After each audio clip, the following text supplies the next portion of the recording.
ओम नमो भगवते वासुदेवाय। श्रीमद्भागवत की कथा में ये छठा स्कंद का 16वां अध्याय। आप अपने घर में केवल चलाएं जिससे आपके घर में श्रीमद्भागवत के पाठ हो जाए। राम राम। श्री कृष्ण गोविंद हरे मुरारी, हे नाथ नारायण वासुदेवा। ओम नमो भगवते वासुदेवाय। चित्रकेतु सुत बचन सुन, भये मगन सुखमान। नारद पुनि भाषण लगे, शेष नाग को ज्ञान। देव ऋषि नारद जी चित्रकेतु के पुत्र के मुख से ही पिता पुत्र आदि का संबंध मिथ्या कहलाने के लिए योग बल से उस मृतक बालक के जीवात्मा को उसके जाति वालों को दिखाया। उसके पीछे फिर उस जीवात्मा को पुकार कर नारद जी बोले कि हे जीवात्मन, तुम्हारा मंगल हो, अपने माता पिता को देखो। तुम्हारे यह सब सुहृदय बंधु तुम्हारे शोक में अत्यंत ही संतापित हो रहे हैं। तुम अपने देह में फिर प्रवेश करो। अकाल मृत्यु से मरे हो, अब भी तुम्हारी परम आयु शेष है। तुमको तुम्हारा पिता राज्य भोग करने देंगे। उठो और बंधु बांधवों के साथ पिता का दिया धन भोगो और राज्य सिंहासन पर बैठो। देव ऋषि नारद जी के ये वचन सुनकर मृतक राजकुमार का जीव आकाश में स्थित हो प्रेत शरीर में रहकर उत्तर देने लगा कि यह किस जन्म में हमारे माता पिता हुए थे।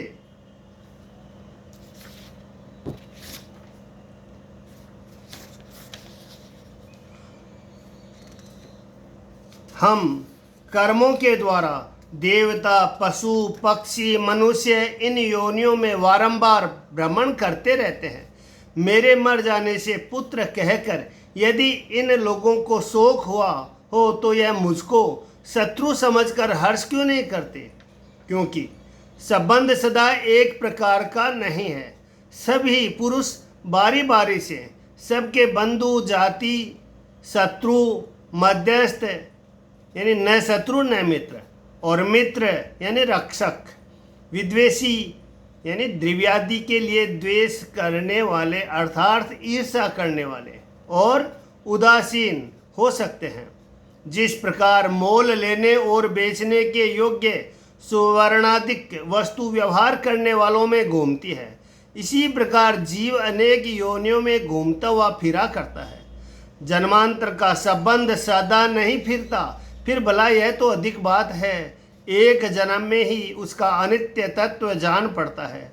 देखो, जीवित पाश्चादिक संबंध में सदा नहीं रहता, विक्रयादिक से निवृत्त पाया करता है, और जब तक जिससे संबंध रहता है तब तक ही उसकी ममता रहती है।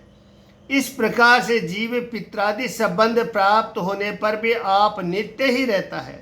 शरीर के जन्मादि द्वारा जीव के जन्मादि नहीं होते, इस कारण जीव वास्तव में निरहंकृत अर्थात मैं इसका पुत्र हूँ इस प्रकार के अभिमान्य से शून्य है। वह पित्रादि संबंधियों में अपने कर्म के वश हो, जब तक संबंध बना रहता है तब तक ही उसमें पुत्रादि का अधिकार है। नित्य अविनाशी सूक्ष्म प्रभु अपनी माया के गुण से विश्व स्वरूप आत्मा की सृष्टि किया करता है, इसलिए जन्मादि युक्त देहादि का आश्रय है। इसका कारण यह है कि जीव स्वयं प्रकाशमान है, इसलिए वह जन्मादि शून्य है, सूक्ष्म प्रयुक्त, अव्यव, अपक्षय रहित और अनित्य है। और इस जीव को प्यारा कुप्यारा कोई भी नहीं है, अर्थात अपना ही कोई नहीं है और पराया भी कोई नहीं है। वह एक अर्थात सूर्यदयादिक के संग से रहित है।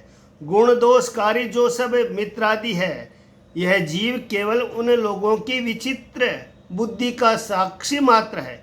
इसीलिए हमारे सूर्योदय न होकर संताप करे और सूर्योदय बंधुओं के मन को दुख देना यह बात असंभव है। और राज्याधिक भोग कर यह युक्ति भी अयुक्त है, क्योंकि गुण यानी सुख, दोष यानी दुख और क्रिया फल यानी राज्यादि, इन सब को जीव ग्रहण नहीं कर सकता। वह सदा उदासीन के समान है।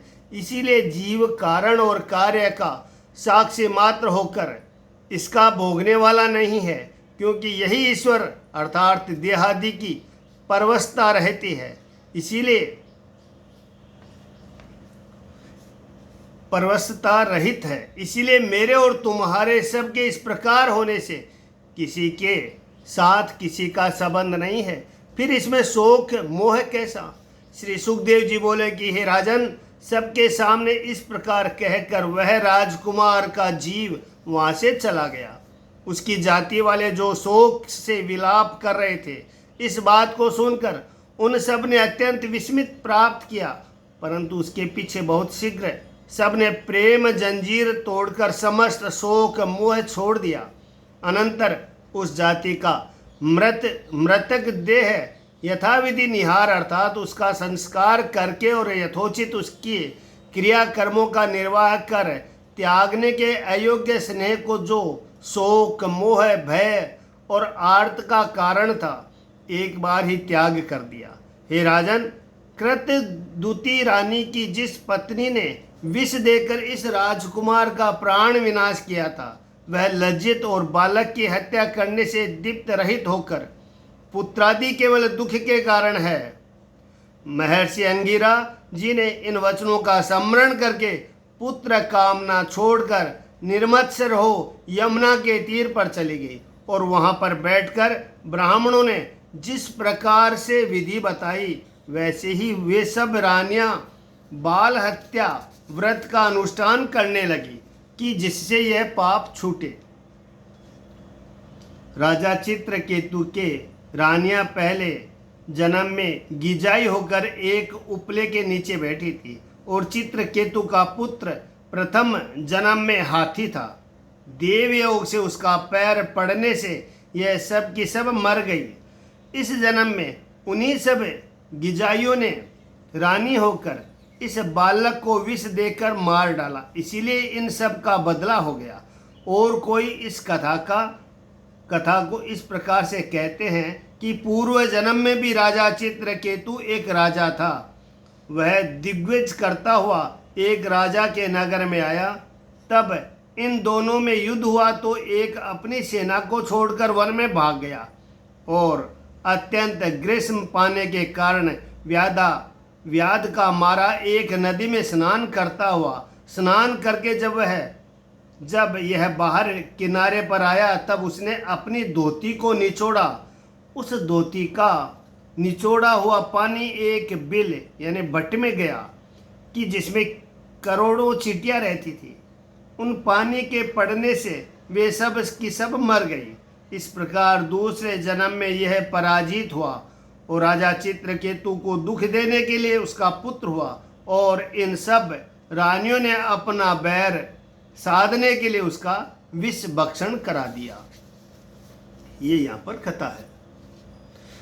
आगे, हे राजन, राजा चित्रकेतु भी ब्राह्मणों के वचन सुनकर और इस प्रकार से प्रबोध पाकर, जिस प्रकार हाथी तलिया की अदन में से निकल जाता है, वैसे ही ग्रह रूपी अंधकूप से निकल आया। फिर यमुना के निकट जाए, वहां स्नान करके यथाशास्त्र तर्पणादि समाप्त कर मौनी और जितेंद्रिय को उन ब्रह्मपुत्र नारद व अंगिरा दोनों की वंदना करने लगा। भक्त जितेंद्रिय राजा चित्रकेतु जब इस प्रकार से शरण में आया, तब प्रसन्न हो अंगिरा के सहित नारद जी ने इस स्थान में आकर उसको ब्रह्म विद्या का उपदेश किया। वह विद्या यह है, प्रभु तुमको हम नमस्कार करते हैं और भगवान वासुदेव को मन से नमस्कार करते हैं और उन प्रद्युम्न, अनिरुद्ध व शंकरण के प्रति बारंबार प्रणाम करते हैं। वे भगवान विज्ञान मात्र है, केवल आनंद ही उनकी मूर्ति है। वे आत्माराम और शांत आदित्य दृष्टि से रहित आपको हम नमस्कार करते हैं।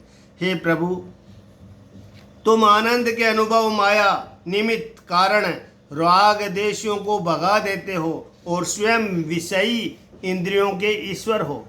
अति बड़े और अनंत मूर्ति आपको हम नमस्कार करते हैं। अहो, मन की सहित वाक्य अथवा समस्त इंद्रियां जिसको प्राप्त नहीं कर सकती, जो केवल ही प्रकाशित होते हैं, जिनका नाम रूप कुछ भी नहीं है और जो चिन्मात्र स्वरूप व कार्य और कारण के भी कारण है, वे संकर्षण हमारी रक्षा करें। प्रभु, जिनमें यह कार्य कारण रूप जगत स्थिर रहता है, लय को प्राप्त होता है और जिससे यह जगत उत्पन्न होता है और मिट्टी के समस्त पदार्थों में मिट्टी के समान चराचर पदार्थों में दिखाई देते हैं, तुम ही वह ब्रह्म हो। इसलिए हम आपको नमस्कार करते हैं। और आकाश के समान बाहर भीतर फैले रहने पर भी, जिनको मन बुद्धि इंद्रियों प्राण इत्यादि क्रिया शक्ति से स्पर्श करने और ज्ञान शक्ति से जान नहीं सकते, वही ब्रह्म है, उनको हम नमस्कार करते हैं। देह, इंद्रियां, प्राण, मन, बुद्धि ये जिनके अंश से बिंदे हुए कर्म में जागते और स्वप्न में भी विचरण करते हैं, सोते व मूर्छाधिक समय में चैतन्य का अंश न रहने पर बिना गर्म हुआ लोहा जिस प्रकार नहीं जला सकता, वैसे ही हम अपने अपने कार्य करने को समर्थ नहीं होते। इसीलिए जैसे लोहा अग्नि की शक्ति से जलाने वाला हो जाता है, परंतु अग्नि को जलाने की शक्ति उसमें नहीं होती, वैसे ही देहादि ब्रह्मगत ज्ञान भी क्रिया शक्ति से यद्यपि क्रियावान और ज्ञानवान होता है, तो भी ईश्वर को स्पर्श नहीं कर सकता और जान भी नहीं सकता। यद्यपि यह बात सत्य है कि जीव दृष्टा रहता है, तो जीव को भी जानने की संभावना नहीं, क्योंकि जागृत आदि अवस्था में इस जीव के निमित्त ही वह भगवान दृष्टा इस नाम को प्राप्त होते हैं।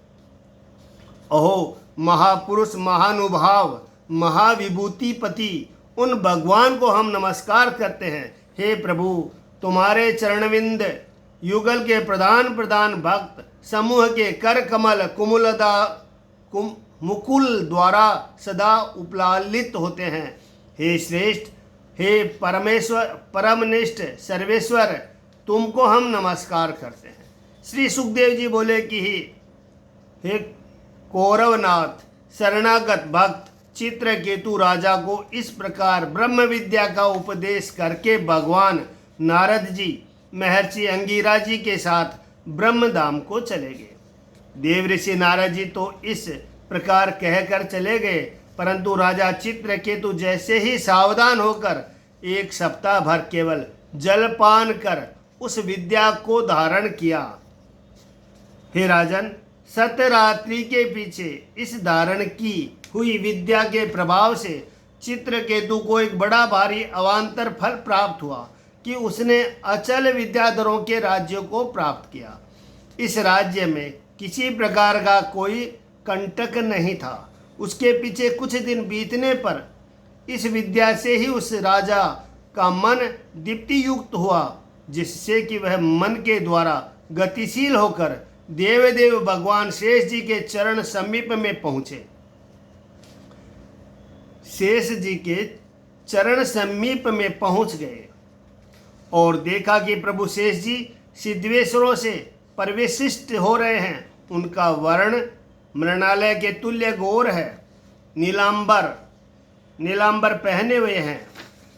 यथा स्थान में किरीट, कयूर और कंकणादि गहने सजे हुए अपने शोभा का विस्तार कर रहे हैं। दूसरे, उनका वदन प्रसन्न और लोचन अरुण वर्ण है।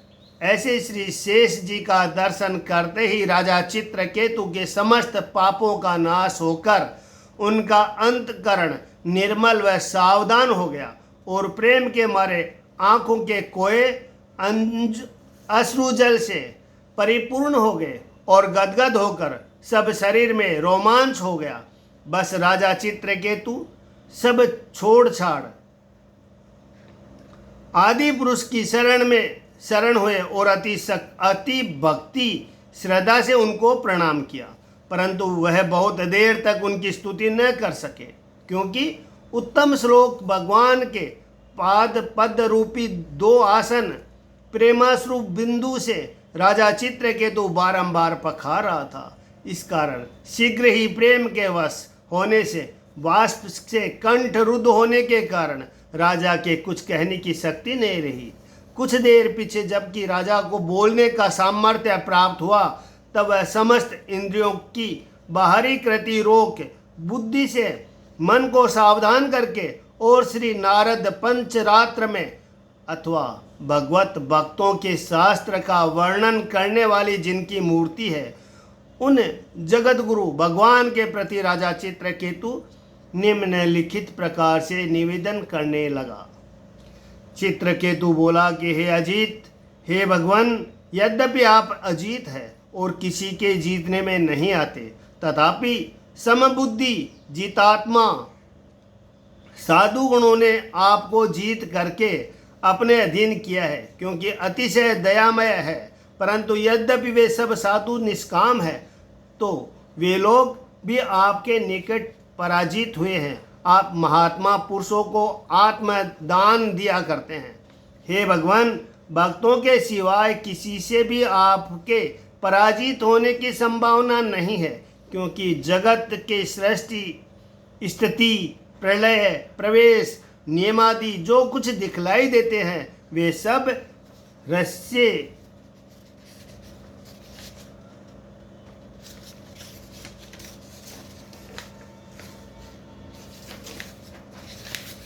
वे सब आपको विभव अर्थात महिमा मात्र है। हे प्रभु, आप विश्व रचने वाले हैं। ब्रह्मादि देवता आपके ईश्वर नहीं है, किंतु आपके अंश जो पुरुष हैं उनके भी अंश हैं। हे भगवान, यदि ऐसा है तो यह सब पुरुष हम अलग अलग ईश्वर है कहकर वृथा गर्व करते हैं। हे राजन, सूक्ष्म मूल कारण जो परमाणु और अंतिम कार्य जो परम महत है, इन दोनों के ही आदि अंत और मध्य में आप ही वर्तमान रहते हैं। इस कारण आपका आदि अंत और मध्य नहीं है, इसीलिए आप ध्रुव है, जो समस्त कार्य सतरूप प्रतीत होते हैं और सब के ही आदि अंत मध्यम सुवर्णादि की नाई जो रहता है, वही ध्रुव है। आप इन समस्त के सृष्टि करता है, इस कारण यह समस्त किसी प्रकार से भी ध्रुव नहीं है। हे प्रभु, ध्रुव होने से आपके जिस प्रकार कालकृत परिच्छेद नहीं, वैसे ही देशकृत परिच्छेद भी नहीं है। यह ब्रह्मांड कोश यथाक्रम होकर प्रथम इससे ही 10 गुणा अधिक शक्ति इत्यादि सब पदार्थों करके ढक जाने से वास्तव में सत्य ही सत्य अति बड़ा हो रहा है। परंतु ऐसे कोटि कोटि ब्रह्मांड भी आपके निकट परमाणु तुल्य होकर घुमा करते हैं, इस कारण आप अनंत है। हे भगवान, जिन लोगों की विषय में ही तृष्णा लगी हुई है, वे लोग मनुष्यों के आकार वाले पशु हैं, क्योंकि वे लोग अपनी तृष्णा को पूर्ण करने के लिए आपकी विभूति जो इंद्रादि देवता है उनकी पूजा किया करते हैं। परंतु वे लोग परम पुरुष परमेश्वर आपकी पूजा नहीं करते, तो परंतु है यह सब पुरुष अपनी अपनी कामना पूर्ण करने के लिए इन देवताओं की पूजा करके भी अपनी अपनी अभिलाषित वस्तु को बहुत समय तक भोग नहीं कर सकते। जिस प्रकार राजकुल के नाश हो जाने पर उसके सेवकों की भलाई का नाश हो जाता है, वैसे ही इन लोगों के पूजनीय देवताओं का नाश होने पर उनकी कामनाएं भी नष्ट हो जाती है।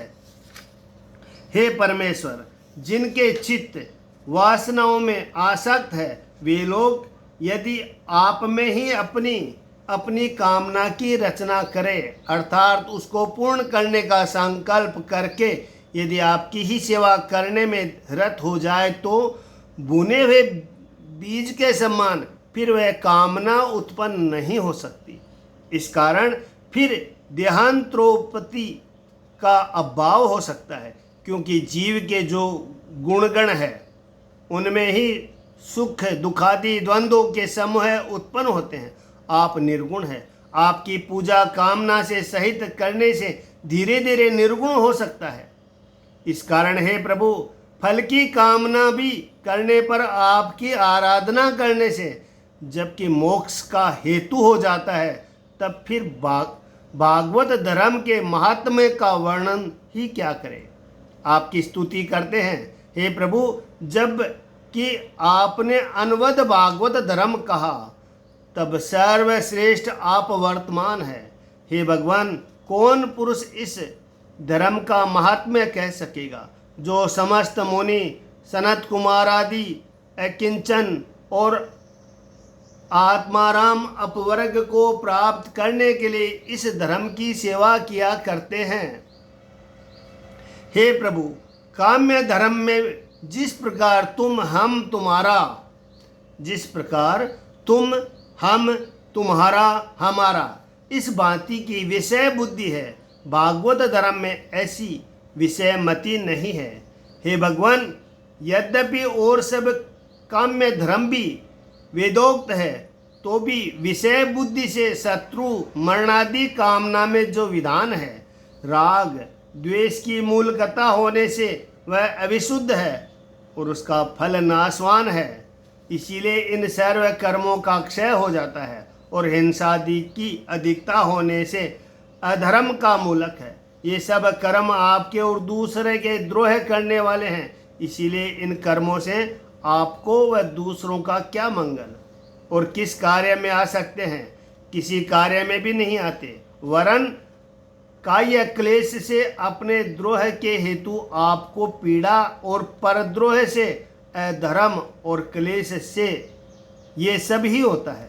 गीता में कहा है कि दूसरों को पीड़ा देना ही अधर्म है।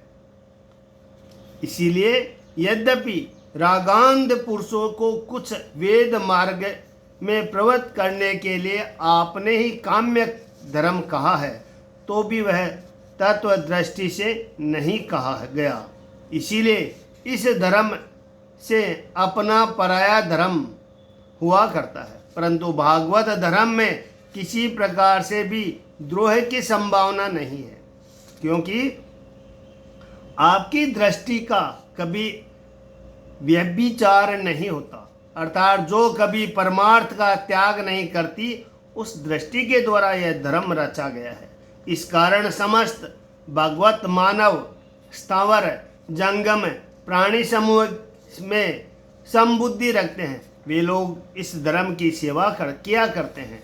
हे भगवान, आप ऐसे भागवत धर्म के प्रचार करने वाले हैं, फिर आपके दर्शन से मनुष्यों के जो अखिल पाप नाश को प्राप्त होते होंगे, उसमें विचित्रता ही क्या है। हे स्वामिन, आपका नाम केवल एक बार मात्र श्रवण करने से ही महानीच को भी संसार में धन से छुटकारा मिल जाता है।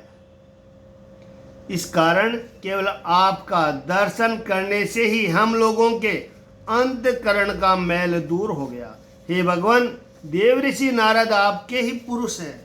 उन्होंने जो कुछ कहा वह क्या कभी अन्यथा हो सकता है? देव ऋषि के ही उपदेश से हमने आपके दर्शन का लाभ किया। हे अनंत, आप जगदात्मा सर्वांतर्यामी, इस कारण कोई पुरुष कोई भी आचरण करे वह सब आपको विदित हो जाता है। जैसे पट बीजन के द्वारा सूर्य के निकट कोई पदार्थ प्रकाशनीय नहीं हो सकता, पट बीजन की तो क्या सामर्थ्य है जो प्रकाश करे। वैसे ही हे परम गुरु, आपके निकट हम क्या प्रकाश कर सकते हैं? हम आपके निकट कुछ भी प्रकाशनीय नहीं है। अहो, हम उन भगवान परमहंस को नमस्कार करते हैं जो सब जगत की सृष्टि स्थिति और प्रलय करता है, प्रलय करता ईश्वर है।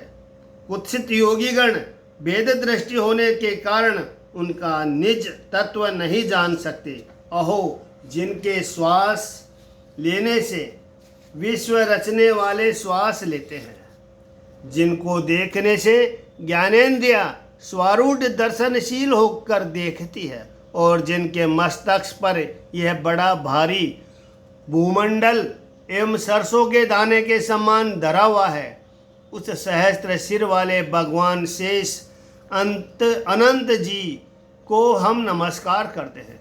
श्री सुखदेव जी बोले कि हे कुरुभूषण परीक्षित, इस प्रकार की स्तुति करने से भगवान अनंत जी अत्यंत प्रसन्न होकर विद्याधरपति राजा चित्रकेतु पर प्रसन्न हुए और उसको संबोधन करके इसे वक्ष्यमाण वाक्य का प्रयोग किया। अनंत भगवान बोले कि हे राजन, देव ऋषि नारद और अंगिरा जी ने तुमको हमारे विषय में जो कुछ भी उपदेश किया था, उस उपदेश और उसी विद्या के प्रभाव से तुमको हमारे दर्शन हुए हैं, और हमारे दर्शन पाकर तुम सर्व प्रकार से सिद्ध हुए। हे वत्स, हम भी भूत भावन अर्थात सब जीवों के प्रकाशक और कारण है, इसीलिए हम ही सब जीव रूप और समस्त जीव के आत्मा अर्थात भोक्ता है। इस कारण हमारे सिवाय भोक्ता और भोगात्मा विश्व नहीं है। हे राजन, कोई पुरुष शब्द ब्रह्म प्रकाशक और पर ब्रह्म कारण जो कहा करते हैं, यह भी सत्य है, परंतु ये दो अर्थात शब्द ब्रह्म और पर ब्रह्म हमारे ही पुराने शरीर है। इस कारण तुम लोक में अर्थात भोग्य प्रपंचों में आत्मा को भोगत्व रूप में व्यतीत अर्थात अनुगत और आत्मा में भोगत्व रूप से व्याप्त देखकर इन दोनों कहे कारणों कारणात्मा जो हम है, हम में भी व्याप्त और हमसे ही ये दोनों कल्पित है, ऐसा स्मरण करो। जिस प्रकार से सोया हुआ पुरुष गिरी वनादि रूप वृक्ष भिन्न भिन्न देह व्यापी होने पर भी आत्मा में सब देख पड़ता है, अर्थात स्वप्न में जिस प्रकार सोया हुआ पुरुष स्वप्न देखता है और जैसे स्वप्न की अवस्था में ही उठकर अपने को एक देश में अर्थात शयन किया हुआ समझ जागृत अवस्था का अनुभव करता है। इस कारण से जीवोपाधि बुद्धि की अवस्था जो समस्त जागरणादि है, वह सृष्टि आत्मा की केवल माया मात्र है। हे राजन, इस प्रकार विशेष रूप से जानकर उन सब अवस्था के देखने वाले और इन सब सहित जो आत्मा है उसका ही स्मरण करना कर्तव्य है। हे राजन, तुम ऐसा मत जानना कि स्वप्नावस्था में दृश्य न रहकर दृष्टा भी नहीं है। भली भांति सोया हुआ पुरुष अर्थात जीव जिससे अपनी निद्रा और इंद्रियों के सुख को जान सकता है, वही वस्तु अर्थात आत्मा उस समय भी वर्तमान रहता है। उस काल में निद्रा और सुख का ज्ञान नहीं होता, ऐसा भी हम नहीं कह सकते, क्योंकि मैं सुख से सोया था, यहाँ तक कि मुझे कुछ ज्ञान न रहा। इस प्रकार से समृद्धि सबको ही अनुभव सिद्ध है। इस कारण स्वप्नादि अवस्था में भी आवर्तमान रहता है। वही आत्मा ब्रह्म है, और वही ब्रह्म जो है सोई हम है, ऐसा तुम जानो। यदि कहो निद्रा अवस्था में साक्षी जो वस्तु देखेगा, वह साक्षी उसको जागृत अवस्था में किस प्रकार से स्मरण करेगा? एक का देखा हुआ कभी दूसरा स्मरण कर सकता है? तो इसका उत्तर है कि निद्रा और जागरण इन दोनों अवस्थाओं को खोज करने से निद्रा और जागरण प्रकाश स्वरूप में जो कुछ अन्वित हो और एक दूसरे का अपाय से भी अपाय न होने पर जो कुछ इन दोनों से अलग है, इसी ज्ञान के प्रभाव से ऐसा स्मरण हुआ करता है। वह ज्ञान नहीं पर ब्रह्म है। इस कारण बाल्यावस्था में दृष्टि विषय जिस प्रकार यौवन में दृष्टि गोचर होता है, वैसे ही जागने में दूसरी अवस्था के होने पर भी निद्रा और आनंद का स्मरण कर सकता है। यह जो कुछ भी हो, फल यह है कि ऐसे ब्रह्म को ही आत्मा जानना।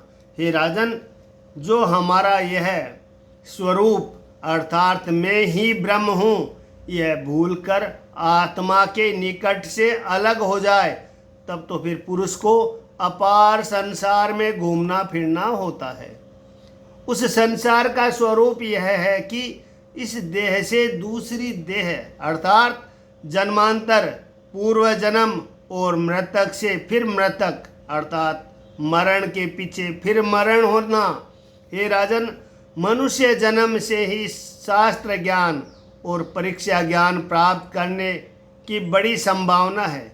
इस मनुष्य जन्म को प्राप्त करके जो पुरुष परमात्मा को न जानकर उसके विषय में ज्ञान नहीं करता, उसका कल्याण किसी समय भी नहीं होता।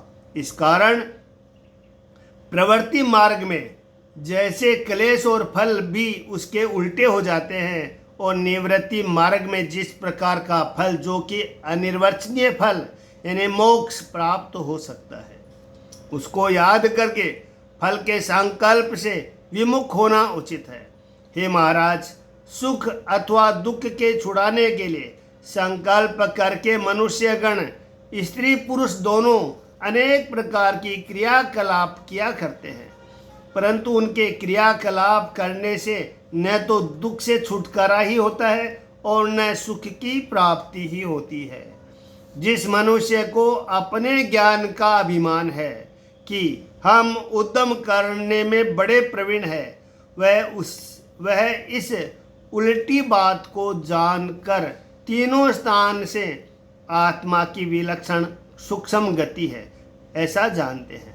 अपने तेज से देख सुन शाब्दिक मन तन्मात्र से छूटकर ज्ञान विज्ञान से संतुष्ट होकर पुरुष मेरा भक्त होता है।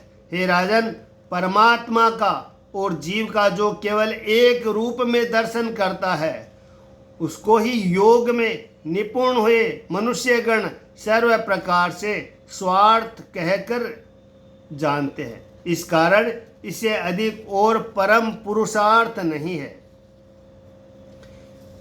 तुम यदि सावधान होकर हमारे ये वचन श्रद्धा सहित श्रवण करके धारण करोगे तो बहुत ही शीघ्र ज्ञान विज्ञान युक्त होकर सिद्ध हो जाओगे। इतनी कथा कह वर्णन कर श्री सुखदेव जी बोले कि हे राजा परीक्षित, जगत गुरु विश्व आत्मा भगवान हरि संकर्षण इस प्रकार चित्रकेतु को समझा बुझाकर फिर उसके सामने ही अंतर ध्यान हो गए।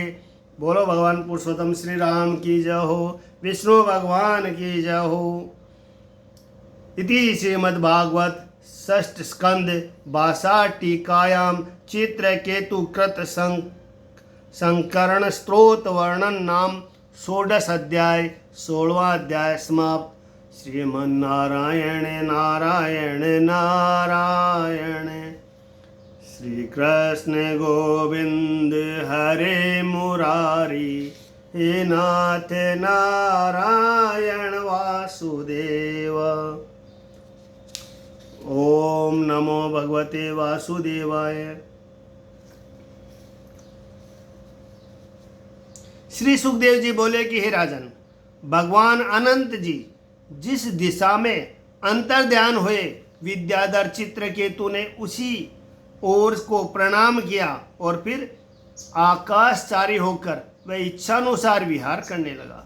उसका बल नहीं घटा था, उसकी इंद्रियां क्षीण हुई थी। इस कारण लक्ष वर्ष तक वह सरलता से घूमता रहा और महायोगी था। इस कारण मुनि व सिद्ध चारण लोग उनकी स्तुति करते थे। कुलाचल पर्वत की गुफा में जहाँ की अनेक संकल्प सिद्धि हो जाते हैं, वहाँ पर यह राजा चित्रकेतु श्री हरि के गुण गाता हुआ विद्याधरों की स्त्रियों के साथ रमण करने लगा। एक समय यह राजा चित्रकेतु भगवान विष्णु जी के दिए हुए दीप्तिमान विमान में आरूढ़ होकर गमन करते करते देखा कि भगवान भूतनाथ शिव जी सिद्ध चारण लोगों से सेवित होकर मुनि जनों की सभा में भगवती पार्वती जी को अंक यानी गोद में लिए भुजाओं से चिपटाए बैठे हुए हैं। ओम नमः शिवाय। जो शंकर भगवान की जय, शिव जी महाराज की जय हो। चित्रकेतु श्री महादेव जी को इस प्रकार बैठे देख क्षण भर तक खड़ा रहा और कुभाग्य के वश होकर उनका उपहास करके यह वक्षमाण वचन उनसे बोला। इन वचनों को भगवती पार्वती जी ने सुना। चित्रकेतु बोला कि जो समस्त लोगों के गुरु, साक्षात धर्म के कहने वाले और शरीरधारियों में प्रधान है, इनका आचरण देखो। बड़ी सभा के बीच में अपनी भार्या को गोद में चिपटाए हुए बैठे हैं और फिर यही जटाधारी तीव्र तप करने वाले ब्रह्मवादी और इस सभा के पति है। कैसा आश्चर्य है कि एक साधारण मनुष्य के समान एक बार ही लाज विहीन हो गए हैं कि सभा के बीच में इस प्रकार स्त्री को गोद में लिए बैठे हैं। अहो, साधारण मनुष्य भी एकांत में ही स्त्री को प्यार व आलिंगन करते हैं, परंतु यह बड़ा भारी व्रत धारण करके भी सभा के किस प्रकार से स्त्री को गोद में लिए बैठे हैं। श्री सुखदेव जी बोले कि हे राजा परीक्षित, भगवान भूतनाथ शिव जी का मन अत्यंत गंभीर है। वे चित्रकेतु के ये वचन सुनकर कुचक हंसकर चुप हो रहे हैं। उस सभा में जितने सभ्य लोग बैठे थे उनमें से कोई कुछ न बोला और सभी महाराज भोलानाथ के अनुगामी होकर चुप रहे। परंतु चित्रकेतु को ऐश्वर्य की प्राप्ति होने से विजातीय गर्व उत्पन्न हो गया था और मैंने इंद्रियों को जीत लिया है, इस बात का उसको अभिमान भी था। इसीलिए भगवान महादेव जी के प्रभाव को न जानकर उसने इस प्रकार के अमंगल वचन बार बार कहे कि जिनको भगवती पार्वती जी न सह सकी और क्रोध प्रकट करके बोली। पार्वती जी बोली कि हे पुरुष, क्या इस समय लोगों का शासन करने वाला है या दंडधारी प्रभु है? इसको हम अपने सम्मान लोगों को अत्यंत ही विरोधी देखते हैं। यह तो कोई बड़ा दुष्ट और लाज रहित है।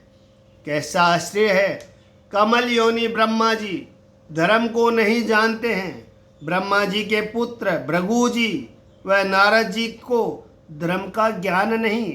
सनत कुमार और कपिल मुनि भी धर्म के जानने वाले नहीं।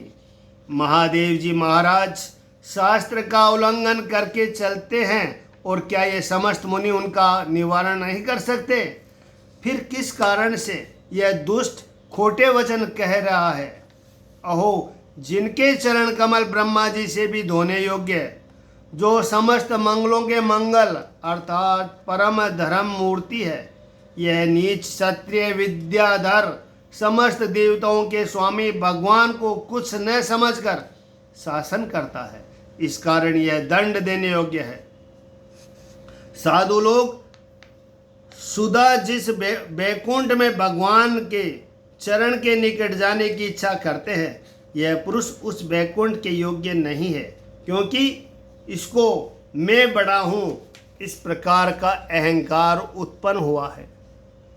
इस कारण से मन में नम्रता भी नहीं है। इस प्रकार भगवती पार्वती जी स्वयं चित्रकेतु के दंड को विचार कर पुकार कर बोले कि हे पुत्र, तुमको दुर्मति उत्पन्न हुई है, जाओ और पापी ऐसी आसुरी योनि को प्राप्त हो। ऐसा होने से बड़े पुरुषों का अपराध करने में फिर तुम्हारा साहस नहीं होगा। श्री सुखदेव जी बोले कि हे भारत, चित्रकेतु को जब इस प्रकार पार्वती जी ने श्राप दिया, तब वह उसी समय विमान से उतरा और मस्तक झुकाकर सती जी को प्रसन्न करने के लिए यत्न करने लगा। चित्रकेतु बोला कि हे अम्बे, जो आपने श्राप दिया उसको मैं दोनों हाथों से मस्तक पर चढ़ाता हूँ। हे मात, देवता लोग मनुष्य के प्रति जो कुछ कहते हैं वह प्राचीन कर्म उस पुरुष को अवश्य ही प्राप्त होते हैं। यह संसार चक्र का स्वभाव ही है, इसमें आश्चर्य की कोई बात ही नहीं। जीव अज्ञान से मोहित होकर संसार रूपी चक्र में घूमता हुआ सदा सर्वत्र जो सुख और दुख भोग करता है, स्वयं वह उस सुख का करता नहीं है। जो पुरुष अज्ञानी है वही इस विषय में अपने को और दूसरे को कर्ता कहकर मानते हैं। इस कारण आपने जो हमको श्राप दिया, इस विषय में आपका व हमारा कोई दोष नहीं है। परंतु माँ, यह संसार समस्त मायामय गुणों का प्रवाह स्वरूप है। इसमें श्राप क्या है अथवा अनुग्रह क्या है, स्वर्ग क्या है, वरन सुख दुख भी क्या है।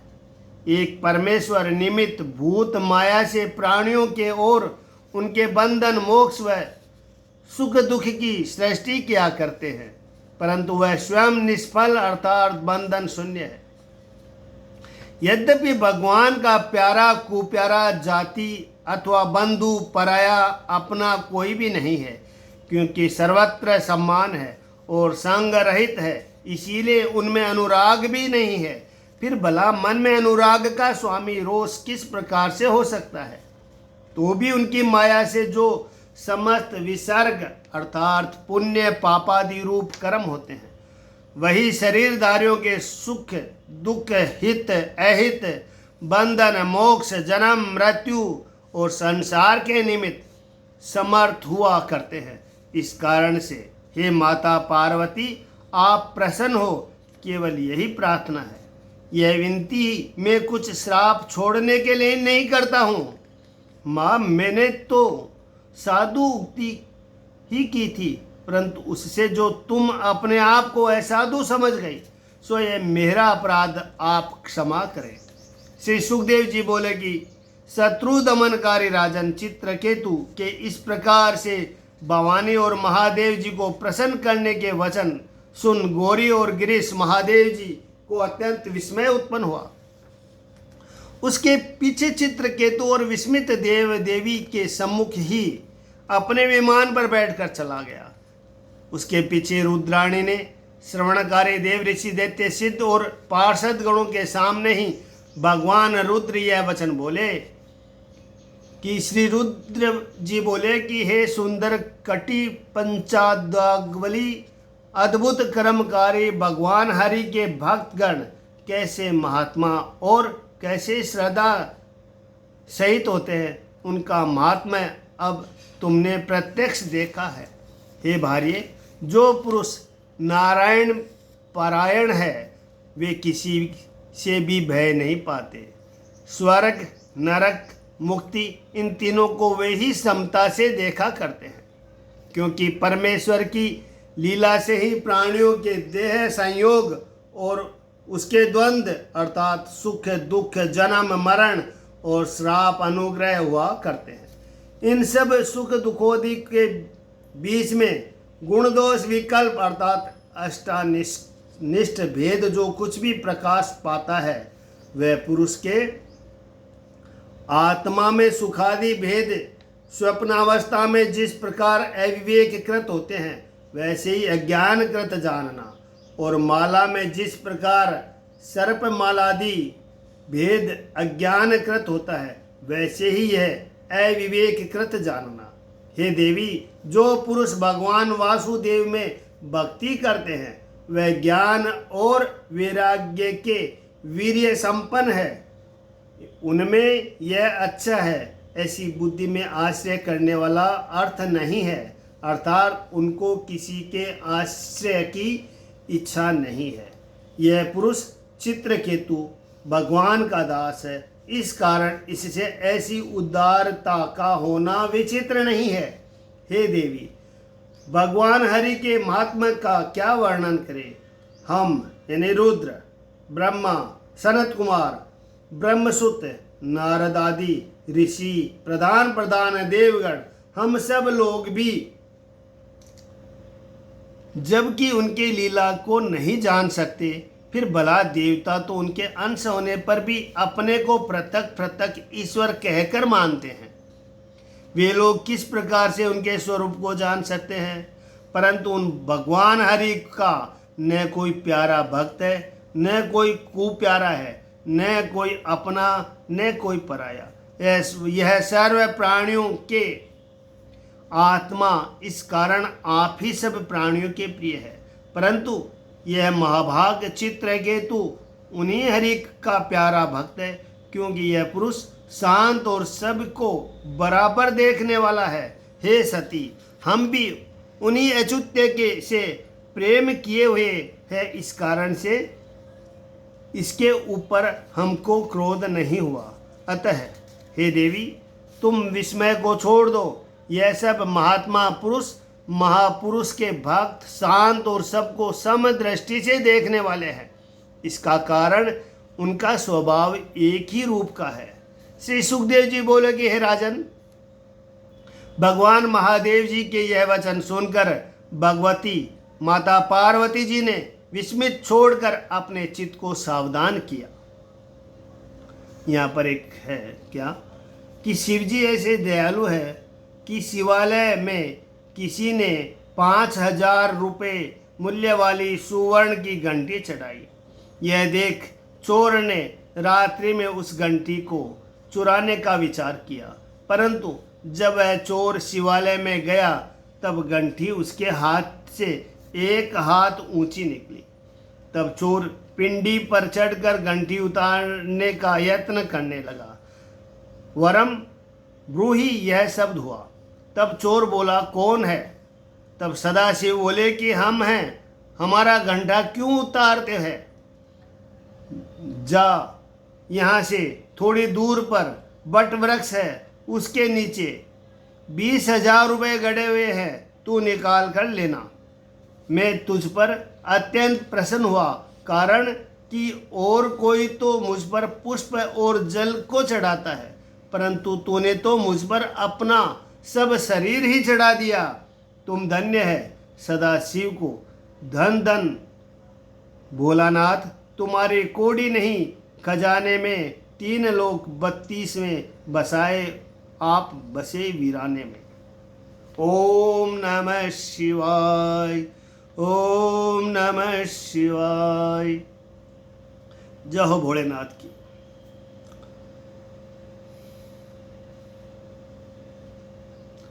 हे महाराज परीक्षित, यद्यपि यह परम भागवत चित्रकेतु भवानी जी को भी श्राप दे सकता था, परंतु उसने जो भगवती सती जी का श्राप अपने माथे पर चढ़ा लिया, यही उसकी साधुता का लक्षण था।